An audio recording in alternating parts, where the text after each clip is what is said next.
Hello, everyone. Welcome to another episode of The Good, Bad, and Ugly of Business. I'm your host, Catryn Becker. On this podcast, we talk to business owners, we talk to entrepreneurs, real estate investors, you name it, we want to talk to them because there's so much that we all share, that we've all experienced that we don't necessarily talk about. So that's what we're here to do today. And so in today's episode, it's going to be very interesting. It's something that everybody has to deal with, but it's something that you probably don't enjoy. And so we're really excited to talk to Mike Jesowshek, who's going to say why small business owners need to listen to his podcast called the Small Business Tax Saving Podcast, so they can learn how to save more money, have it more in their pocket, and have him explain all the complicated tax part of it. Because if you're like me, it's not the favorite part of your business day. So Mike, welcome to the show. Yeah, thanks for having me. Excited to be here. Well, I'm excited to have you because taxes, right? I mean, what's the saying? Like, the only two things that are certain in this world are death and taxes. That's true. So it's typically not something that a lot of people are excited about. I mean, when tax season comes, even not for the, business owner, just every single person, it's like, oh my God, taxes. So what about taxes made you go, yep, that's for me? Yeah, no, it's funny because when I first started an accounting firm and before I got into accounting, CPA and tax and accounting, that was just my backup plan. So I was in many kind of entrepreneurial runs in the online marketing industry. And then my backup plan, as I was running these businesses and partnering with other people, I was going to school for accounting. And so I was like, okay, well, that's my backup plan. I hope to never need it, but it's there if I need it. And would you imagine I just kind of backed into that plan, and here I am today. But when I first started an accounting firm, a digital cloud-based accounting firm, I wasn't doing taxes, and I was partnering a lot with other accountants that would handle the tax piece. But the problem that I was running into is I would get a client that has a question like, how do I hire my kids in my business? And I would ask the people that we were partnering with, and they'd be like, well, it depends. And I need to know this, I need to know that. And I could just never get a straight answer to bring to our clients without having to go through so many loopholes and dig into and really kind of go through so much to get that answer. And so I did a lot of research on my own and started to really kind of understand this idea of saving taxes, tax strategies that small business owners can get into. And so that's really been my passion, is to say, I know when you're talking about tax strategies, so much of it depends on what is your situation. But when you really look at a tax strategy, let's look at hiring our kids as an example. 90% of that strategy, it doesn't depend. The 90% of that strategy is the same for everybody else. And then we take the remaining 10% of that and tweak it. What kind of business are you in? What type of work could your kids do? Obviously someone that owns a lawn mowing business is going to have different work for their kids than an attorney. And so that's that little 10% that you tweak, but the whole idea and thought of hiring your kids is the same for 90% of the people. And so that was where I set out on a mission to really, where I started the Small Business Tax Savings Podcast, was to come out and help bring that 90% to every business owner out there, because so many business owners were missing out on this idea of saving taxes and how do they save taxes, because they couldn't get straight answers. They couldn't find good information out there. And so our goal is to say, okay, let's talk about this idea of taxes. Let's simplify it. Let's bring it to an easy to understand as much as possible way. And so that people can look and be like, oh yeah, like saving taxes is for me. Like that, I am big enough to save on taxes. Because that was the other problem that we ran into is people say, well, I'm too small. Like I can't save taxes, or it's just too much effort and too much time to put into that. And so the whole process, my motivation is to say, no, nobody is too small to save on taxes, and it doesn't take that much effort or time to implement these strategies for the most part. And so that's kind of the passion that I've had, is to say, hey, let's bring that to every small business owner out there as much as possible. Well, there's something really interesting that you said there that I would love to hear your opinion on. And I think that's around the idea of the strategy piece of it, because some of the CPAs that I know, to have a great strategy, you need some imagination, right? I feel like there needs to be some creativity and some other ways of looking at things other than that they've been taught. And so I almost feel like it seems like a different sort of skill set in knowing the tax law, which is very rigid and immovable in many cases, but then also being able to have the creativity piece to see beyond what's in there and still be within, you know, your legal bounds, but to have those sort of creative strategies. Is that something that you've experienced, or am I just like completely off base? Yeah, no, completely. And accountants tend to be generally fairly conservative. So accountants are going to be conservative, which then they lead that into their clients. And so we see so many small business owners that come to us that they told, hey, you can't take the home office deduction because that's a red flag to the IRS. And so we see business owners getting scared about audits, getting scared about doing things that are readily available to them just because they maybe have a conservative accountant, or maybe an accountant. You know, the other unique thing that we talk about accountants is sometimes they're afraid to charge their clients. So they don't want to raise prices or charge too much to clients. But they then are unable to do tax planning because they just aren't collecting enough money to do tax planning, but they are afraid to then say, you know, we're going to charge more for tax planning. So we see so many clients miss out on that boat. For one, too conservative, or, you know, someone that's not just thinking about what's in the tax code. And then two, you know, accountants that just don't have the time, energy, or funds coming from their clients to actually do tax planning with their clients. And so I would say, you know, the tax code was written the way it was for a reason, and it is for the majority there to help small business owners. And so what we want to do is say, let's take what is written to us, what was given to us as a gift from the IRS, and take advantage of it, but also be careful, making sure that we dot our I's, cross our T's, have documentation, have support to back it all up. As long as we have that, we don't even have to worry about an IRS audit. I always tell small business owners, don't get scared if the IRS comes knocking. As long as you've dotted your I's, crossed your T's, have your documents in place, an IRS audit is simply providing the documents the IRS looks for. They're going to say, yep, everything checks out. You're good to go. Moving on. So, you know, this idea of being scared of an IRS audit is, you know, unless you're doing something fishy, unless you're really, you know, in an area that you shouldn't be, you have nothing to worry about with an IRS audit. And so that's the piece that we're saying, that home office example. Every small business owner should be taking advantage of the home office deduction. For anyone to say that's an audit red flag is just crazy. Now, if you're saying that 90% of your home is your home office, yes, that is a red flag. And so, you know, what a lot has happened is there's people out there that abuse tax strategies. There's people out there that take it to a different level, really go deep with it. And those are the people that get caught. And those are the ones that you see headlines of. And that's what starts to scare people, because there are people that have gotten busted taking a home office that they didn't qualify for. But that doesn't mean that the home office is any kind of a bad tax strategy. And that makes a lot of sense. I also just want to make sure that I heard you correctly when you said a gift from the IRS. I mean, is that actually something that someone a different way to reframe their thought process and think of the IRS more as a partner rather than the boogeyman? Yeah, no, I always say a partner in a way. You know, the IRS is not going to come out. They're not going to encourage you to take advantage of the tax code, but it was written the way it was for a reason. And so as long as we understand the tax code and how we can take advantage of it and utilize it by law legally, the IRS has no problem with that.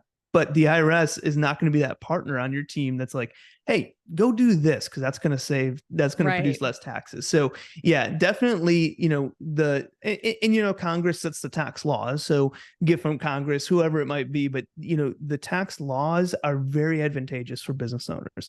When you look at it on a flip side, as a W-2 income earner, there's not a ton that you can do from a tax savings standpoint. When you look at the strategies available to a W-2 income earner, there's plenty out there. But when you look at the strategies available to a W-2 income earner versus a business owner, it is significantly less. You know, or business owner, someone that's in real estate, you know, plug in whatever you want there, has so many more strategies available to them than just someone that's working for somebody. So before I kind of go into the podcast, because I think you do such an amazing job of taking these complicated processes and making it, you know, really bite-sized, really something that people makes it easy to digest, you know, can listen to it on a treadmill, on your way to work, you know, all sorts of different places. And I'm sure everyone listening has already kind of seen that just from what you said, but I'd love to know your opinion, because it's something that, you know, a lot of business owners have been talking about and been thinking about, and that's all of the new IRS agents that have been added. I know that's been something that's been talked about in the news. Do you have any insight into that, and any, should somebody be scared, or is it just, hey, it's nothing to worry about? Yeah, again, it's just this idea of if you're doing things the right way and following the law, there's nothing to be worried about. And when I saw an increase in IRS agents, if you're a tax accountant or you are a taxpayer that has ever tried to get a hold of somebody in the IRS, you would know that it is extremely difficult. You can be on hold for days sometimes, and it's hard to reach the IRS. So when I see, hey, there's a bunch of new agents, they're doing one on a hiring spree in the IRS, I'm saying, yay, maybe now we can get a hold of somebody. If we have an issue or we have a question, we can call them and we can get an answer and not have to wait on hold for 8 hours to contact that agent. So to me, it's good news there. Now, where a lot of the fear is like, oh, they're going to come after us and they're going Sure. to, get everything that we're doing wrong. And I would say, as long as, again, you're dotting your I's and crossing your T's, you have documentation to back up what you're doing, and you're not doing anything shady, I'm not worried at all. I think it's actually a good thing. Now, there are people out there that cross the line, that push, maybe not cross the line, but push it really hard. And for those people, I'd say, yeah, you might want to step up your documentation. If you're hiring your kids and you're simply just writing a check from your business to your kid's bank account, you're not keeping a timesheet, you don't have an employee agreement, you're not keeping, a job description of what they're doing, you might want to back that up and say, okay, we can still send a check from the business bank account to our kids' account and pay them for what they're doing. But maybe we want to put some of that documentation in place. We want to have that timesheet. We want to have, the support to back that up. If you have a business vehicle and you're just taking deductions for it, you're taking everything, but you're not tracking mileage, and what is the business purpose of your travel? Well, maybe you might want to start doing that now. You might want to start keeping, a mileage log. And if you're going out to meals with friends and family that happen to be clients and you're not keeping receipts or not writing the business purpose on the receipts, well, maybe you want to start doing that now. So it doesn't change anything that we're doing as far as a tax strategy standpoint, where we would do everything exactly the same. But if you're not doing it correctly, if you're not really protecting and buttoning everything up, you might want to start doing that now. Because if the IRS comes knocking, you can go out, you can hire your kids. That's totally legal. But if you come up and the IRS says, hey, can you provide some proof for that payment that you made to your kids and the work they're doing, and you just send them an empty envelope with nothing in it, they're going to say, okay, that's not allowed. That deduction's being erased now. But if you have the support and proof to back it up, they're fine with it. And so it's just kind of, buttoning everything up now and just making sure that you're doing things correctly, which I would say people should be doing regardless of how many IRS agents there are out there. A great point. And also, I think there's a mindset thing, and maybe this is not for everybody, but from what I've seen, and I think I come from this perspective because as a W-2 who has moved into being a small business owner, still having that mindset of that, like, I didn't worry about taxes as a W-2 employee until maybe February. Like, most of my taxes were always done in March because, just had to make the deadline. And a lot of people I talk to have made a similar journey where they have left the corporate world and have gone into becoming entrepreneurs for themselves. So what advice do you have for people, or ways that they can maybe habit stack to have tax readiness be more of a year-round endeavor versus a scramble at the last minute? Like, how can they help themselves to be better prepared? Yeah, and that's exactly right. When somebody hears the word tax, I want people to think about tax planning first and tax prep and filing last. Tax prep and filing required by law, very important. We want to make sure that's being done correctly, but that is an after the fact item. When we file our taxes, we're reporting income from the prior year. We're recording expenses from our business for the prior year. And so when we look at, okay, when we think about taxes, what comes first? It's that tax planning piece. Tax planning comes between January and December. Once December 31st hits, the majority of tax strategies are out the door. Now, there's some things we can do after year end, but once 12/31 hits, most of the things that we can do to save on taxes are gone. And so we want people to think of, when I hear the word tax, and what should we be thinking about all year long? It's that tax planning piece. What are ways I can reduce my income? What are some tax strategies I can implement so that at the end of the year comes, we're just taking that information, putting it in a form and sending it up to the state agencies, sending it up to the IRS. So I think the importance thing is yeah, as you become a business owner, and when I say business owner, you don't have to have, some big corporate office with employees or anything like that. You're making 1099 income, you're a business owner. You have a side gig, you're a business owner. And so, it doesn't matter what size you are as when it comes to that, if you're making income that's subject to self-employment taxes, you're now a business owner and you need to be thinking about what you can be doing. And so the first step to that always is bookkeeping. Having a solid set of books is a key part to that, because you don't know how much you need to save in taxes. You don't know that number if you don't know how your business is performing. Right? Yeah. So, that's a key piece that just goes along with the tax planning, is just having consistent activity. What is on a regular basis? What is your income? What does your profit and loss look like? And what type of planning do we want to do for that? Because the planning that we do for someone that's making $100,000 might be a little bit different than someone that's making $1 million. And so we want to know where you're at that level. Now, Sure. I will say though, the tax strategies that the $1 million person is implementing, 95% of them, the $100,000 person will implement as well. And so I want to make sure that people don't think of tax planning as, oh, I got to be making a lot of money. Yeah, you gotta be the super wealthy. As long as you're making $1,000 a year, there's tax planning opportunities available there. I have a couple of different thoughts, but my coach and mentor, JT Fox, he does a lot of live coaching, and I've had the pleasure of being in the room a lot of times with these live coaching. And so he's asking these different business owners, okay, well, what was your numbers?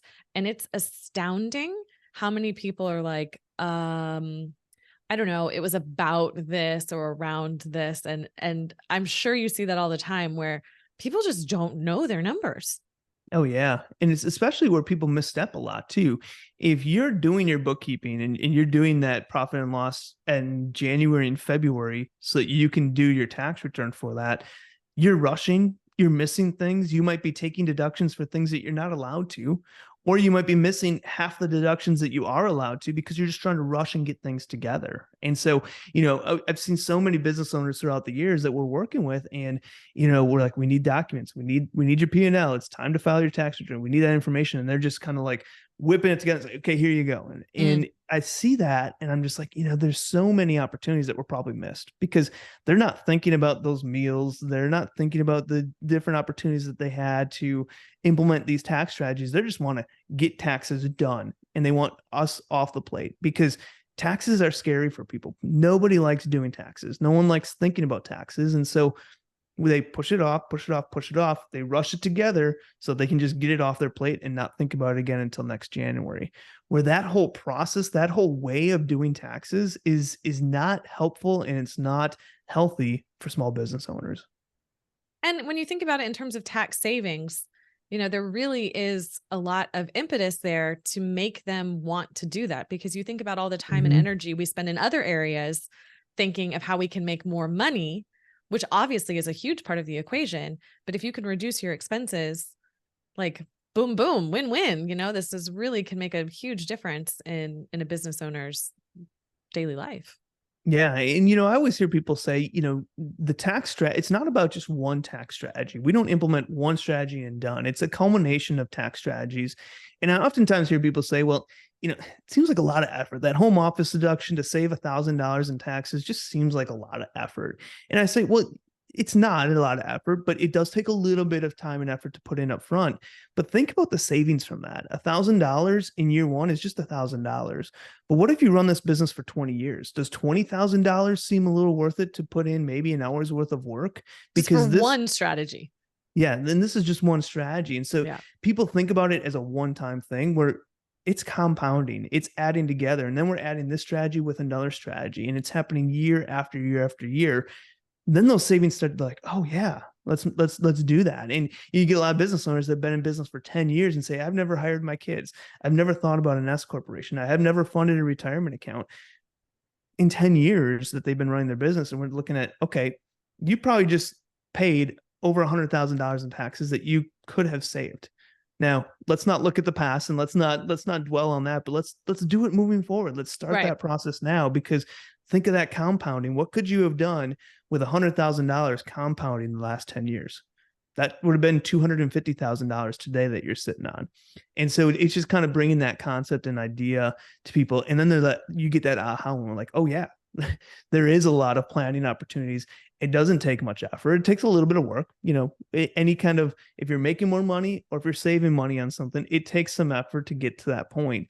But it's so much worth it. And it's also not as hard as people tend to think about it. So when you go back to this idea of tax planning versus tax paying or tax filing, I hope that people hear the word tax and instead of getting like scared and nervous and having to rush and do things, that they start thinking about like, oh yeah, tax planning is something I can do now, in strategies and things that I can implement now to save on taxes. And that should be exciting versus scary and something that's more of a weight on their shoulders. So that's my hope, that we can change that point of view and change that focus of small business owners. And I'd also think that it sounds like you need to have a tax planner and a tax preparer, that it doesn't necessarily have to be the same person, or to assume that the same person could do that might be a false thought process. I was in a networking group, and the person who was the accountant, we didn't see her for the months of pretty much March, April, and October, maybe even September, where it was just, oh, it's tax season. I'm so busy. I'm so busy. I'm so busy. And I think hearing that also puts, that idea in people's subconscious of, well, how do I start tax planning? Because if we're waiting to, 12/31, as you mentioned, it's too late. You already need to be doing it ahead of the time. So kind of what's your thought process on that, and how should people prepare better, and what should they look for when they're talking to a tax planner versus a tax preparer? Yeah, I know that was a lot of questions in one. Sorry. No, that's a good point. I think a tax preparer is not always a tax planner or strategist. A tax strategist is not always a tax preparer. They can be, and there is some crossover. I think the important thing is to ask questions about tax planning strategies and understand, what do you have? If you're using a tax preparer and you've been using them for 10 years, are they a tax planner as well? And understanding whether they are or not. Because if they are, great, let's utilize them. Let's make sure that you're adding on that service to, whatever you're paying for an annual or a monthly fee. Let's add on that tax planning piece so you can get some advice in that area. But if that's not something they do, don't try to force them into it. Don't try to get them into that. They might be really good at preparing taxes, but don't have the time or effort to do tax planning or learn about the strategies that are out there. And so it's understanding, what do you have, who are you working with, and then implementing that or utilizing that to your advantage in that. When it comes to tax planning and tax savings, it's a lot about a knowledge. I would tell clients or tell business owners, I want you to understand what you're implementing. As a tax strategist, I don't want to just say, okay, here's what we're going to do. We're going to hire your kids. We're going to save $10,000 in taxes by hiring your kids. They're going to pay no income tax on that income, and I'm just going to do it all for you. I would never want that to happen. Instead, I would say, I want you to understand what we're doing. I'm going to tell you, hey, that's what we're going to do, but I'm going to tell you how we're going to do it. I'm going to tell you what legwork I need you to do. I want you to feel comfortable with this strategy, so that if you're telling a friend, a family member about this idea of hiring your kids, that you feel comfortable talking about it. You can say, hey, I don't know all the details and the laws, but I do know, here's in general how this strategy works. And so that's that learning piece. You have to put in some effort to learn the strategies. But where I see people run into problems all the time on our podcast as well, as people are listening and they're saying, I love the content, but then they never do anything with it. They just learn they know about hiring their kids. They know about home office. They know about S corporations, but they don't ever do it in their business. And so that's the second piece I always say, is implementing. Learn and then implement. And so I encourage everybody to, and this doesn't have to be with tax plan. This can be anything you're learning, any kind of podcast that you're listening to, is set a time on your calendar at the beginning of every month. Pick a date that's consistent every month that you say, hey, I'm going to check back on a note in my phone. And when you're listening to these podcasts, you're listening to interviews, you're watching YouTube videos, just make notes in your phone like, oh, hire kids. I talked to Catryn about, listening about this strategy, find financial advisor, whatever it might be. Sure. Make notes in your phone. And then when that item comes up on your calendar at the beginning of every month or wherever makes sense for you, start to implement that. Like, oh, hiring your kids, heard about that on a podcast. I'm actually going to look into actually doing that. And so, it's hard when you're in the car, you're listening to a podcast, you think, oh, great idea. Let's hire my kids. Then you get to the office, you get to the client, and you forget about it, and you're moving on with your life. But write these things down and have a planned action to come back to it at some point in time, to revisit that, to actually do the important piece is actually implementing it. But isn't that true of just life in general? I mean, like, how many people know that it's better to not eat McDonald's, right? Mm-hmm. That it's better to have, more healthy unprocessed food, but it's the doing piece that we get so hung up on. But that's a whole nother topic for another day. That's not quite in the scope. But the podcast that you have is really incredible. And I wanted to go through some of the titles that you have just to give people listening an idea of the breadth of work that is there, the breadth of information that is so helpful. And you've got so many great freebies on your website to help people to learn. I mean, you're very, very generous with your time and knowledge. And so just thank you so much for that. But I'm just going to read a couple ones.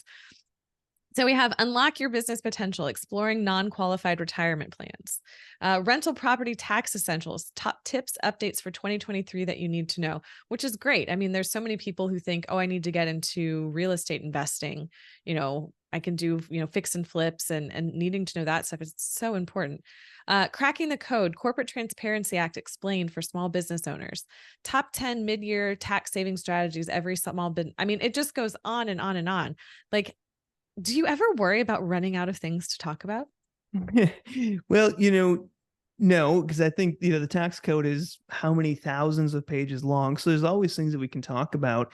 And we revisit a lot of things too, as well, because, I'm constantly learning as well. I am learning tax. I'm attending conferences. I'm listening to podcasts. I'm going through CPE credits. I'm learning as well. And so there's a lot of times where I'm like, oh, you know what?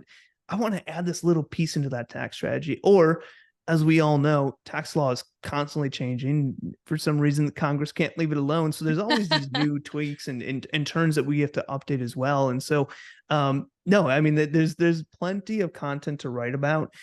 What I want to make sure is important is that small business owners don't get stuck in the weeds about things that maybe don't matter to them. And so I try to keep the content in an area that is going to be relevant for a very large amount of our base, and not talking to the 2% out there that maybe have a specific category for them. So that's I would say is the hard part. Is we can talk about a lot of these topics, but making sure it's relevant to the general population of small business owners is sometimes the more tweaking piece.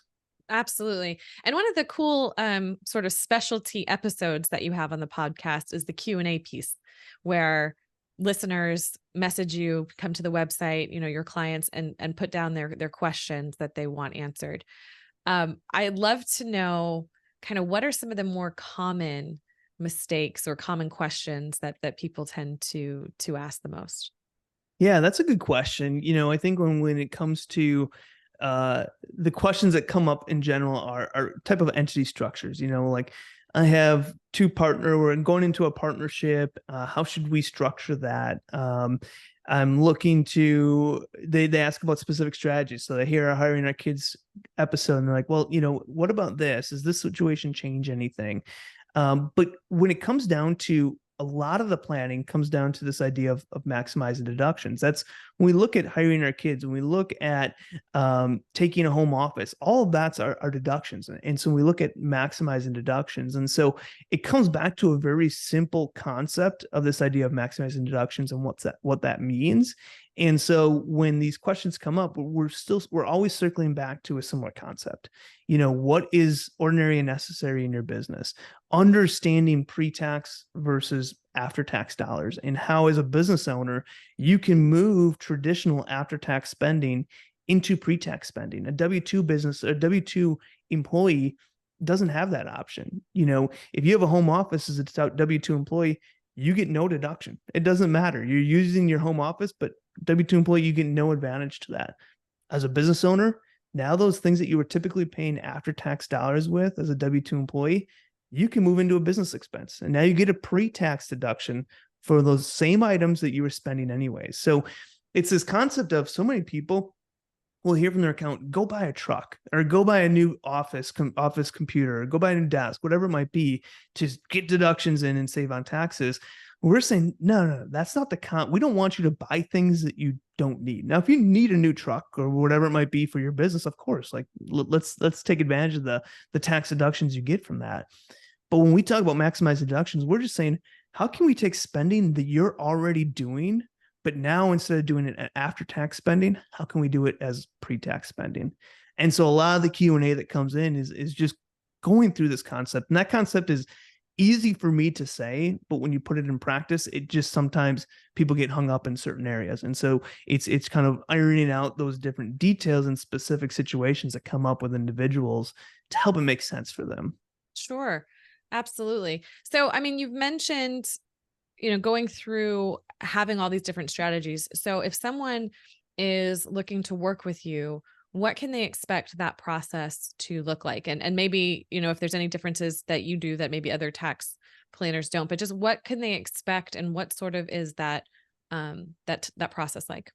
Yeah. So the first thing I always say is come to our podcast. In our podcast, we do a weekly episode on the podcast. We do a blog post along with that. We do a YouTube video along with that. So whether you like to read, watch, or listen, there's an opportunity that every strategy we talk about, you can learn in whatever way you like to learn. After that, we have what we call our tax minimization program. So it's a little bit more training and saying, okay, you like this idea of hiring your kids. And by the podcast episode, the blog post that we do, you have enough information to hire your kids. But what if you want some templates that we have, or you want to go to that 10% of saying, okay, here are what my business is, and here's my kid's situation. Can you let me know what can they do in my business, or what does this look like specifically for me? Then we have kind of a pro training program where you have access to our team. We help you out. We provide deeper dive training into all of these strategies that just wouldn't make sense on a podcast episode. Sure. And access to our team, but still more of a do-it-yourself activity. You're still going to implement it. You just have us there to lean on, to ask questions, to guide on. And so that's our tax minimization program. We have a new software coming out that's going to create a tax blueprint for people. And so that's kind of that next step process. And then for those that are saying, no, like, I need you to handle my bookkeeping, my taxes. Like, I want you to be much more hands-on in my business. We have a partner firm that we work with that handles kind of more that full service accounting and tax work. So those are kind of the steps that I say is, like, start out, get into our content. If you resonate with what we're saying, then that means that you can really, start to get in that idea of saving taxes. Look at our podcast. If you want more, go to our tax minimization program. If you say, hey, I need someone to actually do bookkeeping, I need someone to actually do my tax filing and more hands-on tax planning with me, we have a partner firm that we can get you in with as well. So I have one last question for you. The hot thing of 2023 is ChatGPT and the more accessibility of AI to the regular person. I mean, the AI has been around a really long time and has been, implemented in many different industries and different technologies. Are you seeing any change in what you do with the more accessibility of AI? And is there anything that you think people need to watch out for looking forward?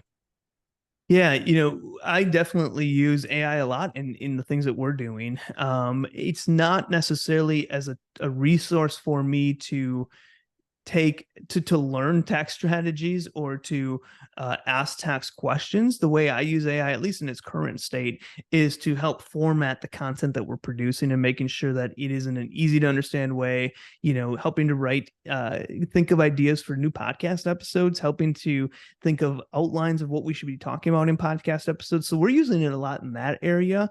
I think there's a ton of potential to say, okay, here are some tax codes. Here's a tax code. Can you help, using AI to help bring that down and easier to understand activity and easier to understand words?